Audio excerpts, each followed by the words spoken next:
Hello everyone, welcome back to my YouTube channel. তো আজকে আমি তোমার সাথে আমার বার্থডেতে কী কী গিফট পেয়েছিলাম সেটাই ভিডিওতে শেয়ার করব। তো এই ড্রেসটা না আমার ফ্রেন্ডরা দিয়েছিল, স্কুল ফ্রেন্ডরা।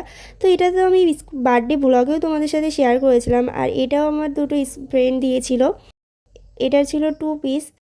আর এরপর দেখো এখানে এই আরেকটা গিফট ছিল।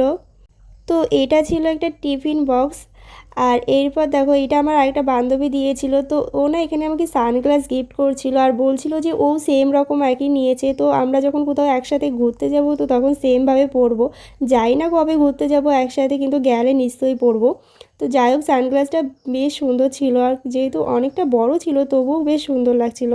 এরপর নেক্সট গিফটটা ওপেন করছি। তো এটাও না একটা টিফিন বক্সই ছিল। আর আমি যখন স্কুলে যেতাম তখন টিফিন বক্সগুলো ডেইলি কাজে লাগতো, কিন্তু এখন হয়তো সেইভাবে আর কাজে লাগবে না, যেহেতু এখন আর স্কুলে যেতে হয় না। তো এরপর নেক্সট গিফটটা ওপেন করছি। আর এটা ছিল একটা রান্না করার জন্য প্রেস্টিজের কড়াই ছিল। তো যাই হোক, এটা না আমার রান্নার ভিডিওতে ভীষণ কাজে লাগবে। ওরা হয়তো জানে যে আমি রান্নার ভিডিও করি, তার জন্যই হয়তো এটা দিয়েছিল। যাই হোক, এটা আমি সত্যি এটাতে করে নিশ্চয়ই রান্না করব, রান্নার কোনো ভিডিও করব। আর এরপর নেক্সট ছিল, এটা ছিল একটা কাপ। হ্যাঁ, অফকোর্স এটাতে করে আমি চা বা কফি নিশ্চয়ই কিছু একটা খাবো। যাই হোক, আর এই ডিজাইনটাও বেশ সুন্দর ছিল, রোজ।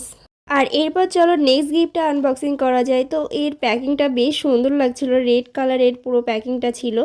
তো এইটা আমি ওপেন করি আর এর থেকে না বেশ অনেকগুলো চকলেট বেরিয়েছিল। তো এত চকলেট পেয়েছিলাম, যাই হোক অনেক কিছু গিফট পেয়েছিলাম। তো সবাইকে অনেক থ্যাংক ইউ। আর আজকের মতন ব্লগটা এখানেই শেষ করছি।